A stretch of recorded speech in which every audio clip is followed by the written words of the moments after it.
Hello viewers, তা আপনারা এতদিন দেখছেন যে আমি আপনাদের একটা প্যানেলের ভিতরে বাগান কি কি মেশিন লাগাতে হয় সেগুলো আপনাদেরকে দেখে এসেছি। তো এখন আপনাদেরকে দেখাবো সেই মেশিনগুলোর দ্বারা কি কি কার্যক্রম শুরু হয়। আসেন এখানে এসে দেখাচ্ছি আপনাদেরকে। তো এই মেশিনগুলো দেখাচ্ছিলাম, এই মেশিনগুলো আমি এর আগে লাগাইছিলাম। তো এখানে চারটে মেশিন আছে। তো চারটা মেশিনগুলো অনেকগুলো কাজ করবে, ঠিক না? তো তার এখানে দেখতে পাচ্ছেন অনেকগুলো। তো এখান থেকে যে আউটগোয়িং যেগুলো আছে সেগুলো আমরা এখন কাজ করবো আস্তে আস্তে করে।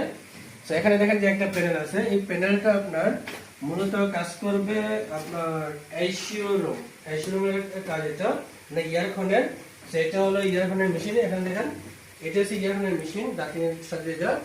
তো এই মেশিনটা আমরা কন্ট্রোল করবো ওই প্যানেলের মাধ্যমে। হ্যাঁ, এই মেশিনটা কন্ট্রোল করবো এই প্যানেলের মাধ্যমে। তবে এই প্যানেল, এই মেশিনের প্যানেল সেটা। ওকে, তো আমরা এখন ওই প্যানেল থেকে একটা তার দিচ্ছি এই জায়গায়, এই তারটা আমরা এখন কানেক্ট করবো যাতে আমরা এই প্যানেলটা ওই প্যানেল থেকে কন্ট্রোল করতে পারি। ওকে, তো আসেন আমরা দেখাচ্ছি কি করতে হবে। ফার্স্ট অফ অল প্যানেলটা খুলবেন, খোলার পরে প্রত্যেকটা প্যানেলের মাধ্যমে এরকম করে প্লান দেওয়া থাকে। হ্যাঁ, এই প্যানেলের মধ্যে যাবতীয় যেসব বারাঙ্গতি আছে সম্পূর্ণ বারাঙ্গতি এই প্ল্যানটার মধ্যে দেওয়া আছে। ওকে, তো অবশ্যই প্ল্যান থেকে কাজ করতে হবে, কারণ যদি প্ল্যান থেকে কাজ না করেন তাহলে উল্টা উল্টা লাগাতে গেলে আবার সমস্যা হয়ে যাবে। ওকে, এইখানে একটা দরজা আছে, এখানে আছে একটা দরজা। তো আমাদের কাজটা হবে এই দরজার মাধ্যমে। ওকে, তো এখানে আমাদের সেই কাঙ্ক্ষিত পয়েন্টগুলো রয়েছে। এখানে একটু সামনে এনে দেখার পয়েন্টগুলো। তো আমাদের এখানে এসে সেই পয়েন্টগুলো, হ্যাঁ। ওকে, এখানে দেখেন যে আমাদের এই যে কাউন্টার পয়েন্টগুলো, এই পয়েন্টগুলো হলো আমরা এখন কানেক্ট করব।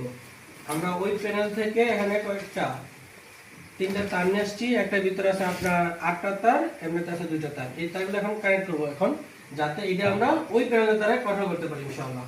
তো দেখতে থাকুন, আমি আস্তে আস্তে কাজ করছি। হ্যাঁ, অবশ্যই প্ল্যান দিয়ে কাজ করবেন। হ্যাঁ, ওকে, যাই আপনারা দেখতে পাচ্ছেন আমি এখানে কাজ করছি, বাট এই প্যানেলটার জায়গাটা একবারে অল্প, যার কারণে আপনাদেরকে পুরোটা দেখাতে পারিনি। আপনারা দেখতেই পাচ্ছেন আমি কাজ করছি অনেকটা প্রবলেমের মাধ্যমে, কারণ জায়গা পর্যাপ্ত পরিমাণ না থাকার কারণে। সো যার কারণে আমি কিছুটা স্কিপ করে লাগিয়ে নিয়েছি, যাতে করে আপনাদের সময়টা এতটা নষ্ট না হয়। ওকে, যদি আপনাদের আরও কিছু বিস্তারিত জানতে অবশ্যই আপনারা কমেন্ট করবেন, আমি আপনাদেরকে পুরো বিদ্যুৎ তৈরি করে দেওয়ার চেষ্টা করব ইনশাআল্লাহ। তো এই হলো আমাদের মোটামুটি আমাদের এই প্যানেলে কানেক্ট করা শেষ। আপনারা দেখতে পাচ্ছেন এখানে আমরা কানেক্ট করে দিয়েছি সবগুলো তার। তো এখন থেকে আমরা এই প্যানেলের দ্বারাই কন্ট্রোল করতে পারবো। আর এই প্যানেলটা যখন আমরা কানেক্ট করে ফেলবো তখন আমরা মোবাইল দিয়েও এই প্যানেলগুলো কানেক্ট করতে পারবো ইনশাআল্লাহ, কারণ এটা হচ্ছে অনলাইন।